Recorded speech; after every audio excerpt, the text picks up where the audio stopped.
than a year after welcoming President Tharman Shanmugaratnam, I got that right at some point. We are honored that Prime Minister Wong has accepted our invitation and made his first bilateral overseas trip since securing a fresh mandate from the people of Singapore. In our bilateral meeting just now, Prime Minister Wong and I had extensive follow-through discussions on the results of the ASEAN Summit in Kuala Lumpur last week. And we exchanged views on what we can further do together to make ASEAN community stronger and more resilient. Bound by our shared commitment to free trade and the value of multilateralism, we each elaborated on how we hope to achieve ASEAN 2045, a vision of a resilient and inclusive regional community. We had detailed discussions on priority areas of bilateral cooperation that yield tangible benefits for the Philippines and for Singapore, both immediate and in the longer term. I expressed to Prime Minister Wong the gratitude of the Filipinos for Singapore's quick and effective deployment of its air assets to assist our efforts in delivering immediate necessities to far-flung victims of a typhoon last October. Singapore remains one of our country's most important investors. I express my hope that we will remain an important destination for these investments, and that the collaboration of our private sectors, both in the Philippines and in the region, will further deepen and adapt to global developments. Our climate change mitigation, our two countries reaffirmed our commitment to collaborate on a carbon credits mechanism in line with Article 6.2 of the Paris Agreement by commencing negotiations on an implementing arrangement.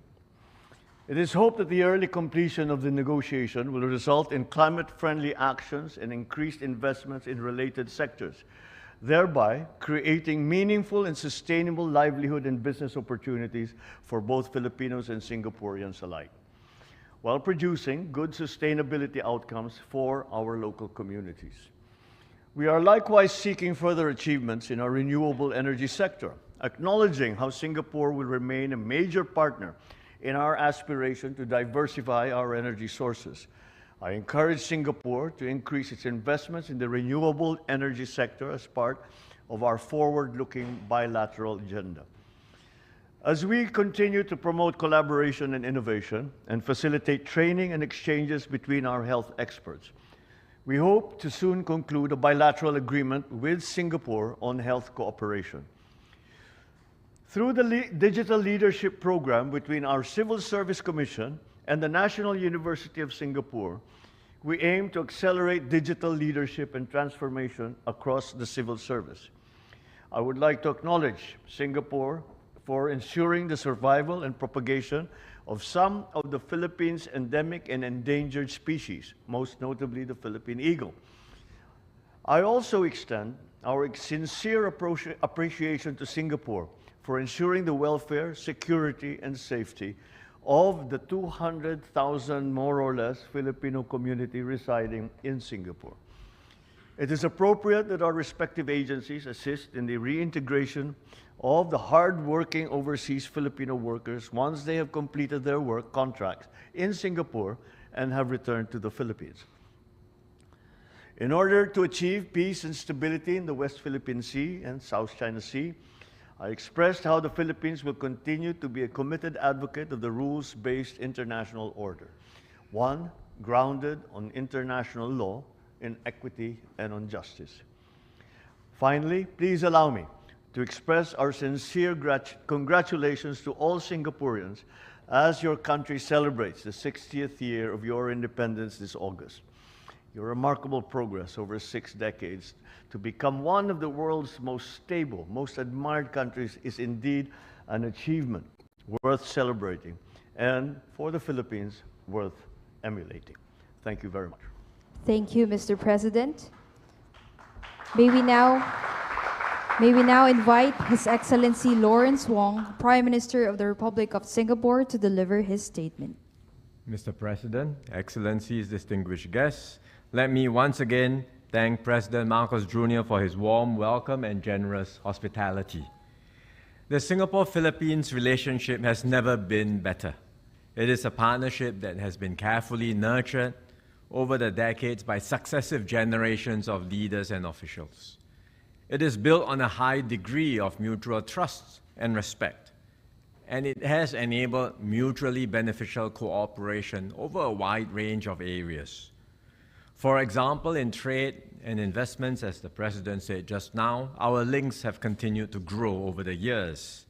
Singapore has consistently been one of the top investors in the Philippines, and that testifies to the confidence that businesses have in your economy. We have also begun cooperation in new areas like sustainability and new technologies. During our meeting earlier, the President and I had a good discussion on ways to build on and further enhance our bilateral cooperation. Let me add on to the areas that the President highlighted just now.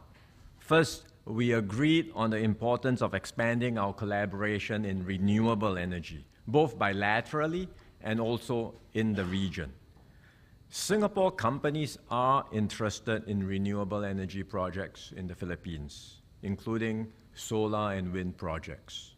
Such projects can generate economic opportunities for the Philippines while supporting the Philippines' renewable energy targets. We also agreed to accelerate these efforts to achieve the ASEAN Power Grid.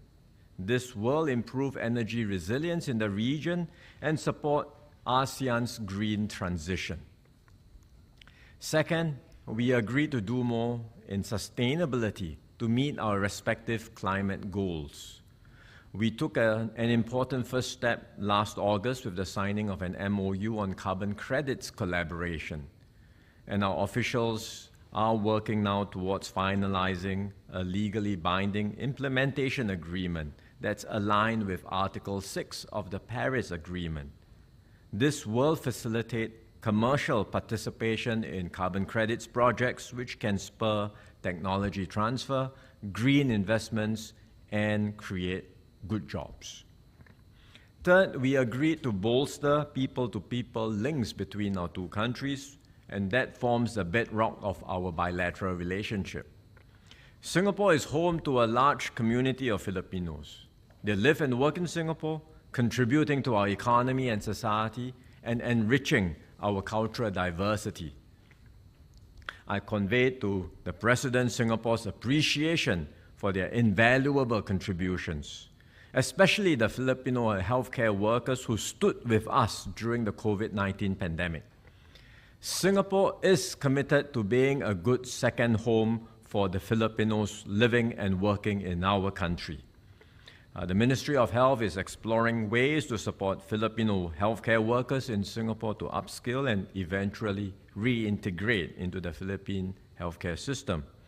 Both health ministries are also exploring ways to deepen cooperation in mutual areas of interest through a broader healthcare partnership. Fourth, Singapore will support the Philippines' capacity building efforts. We are already stepping up human resource development cooperation in various fields, including on digitalization. For example, as the President said just now, the National University of Singapore has developed a leadership program to advance the Philippine Civil Service Commission's digital transformation agenda. The Temasek Foundation has also been active in the healthcare space in Taguig City. So we will continue to step up cooperation in these fields and more. Finally, the President and I agreed to work closely together in ASEAN. We are both founding members of ASEAN, so Singapore and the Philippines share a common interest in preserving ASEAN centrality and unity. This will be critical in accelerating the integration of the region and enabling us to unlock the full potential of ASEAN. It will also enable ASEAN to better engage our external partners like the GCC countries or the EU. So the Philippines can count on Singapore's full support for its ASEAN chairmanship next year. And we will coordinate closely because Singapore takes over from the Philippines the ASEAN chairmanship the following year. So we will work shoulder to shoulder, side by side. And I look forward to partnering President Marcos Jr., to chart the next phase of our bilateral partnership.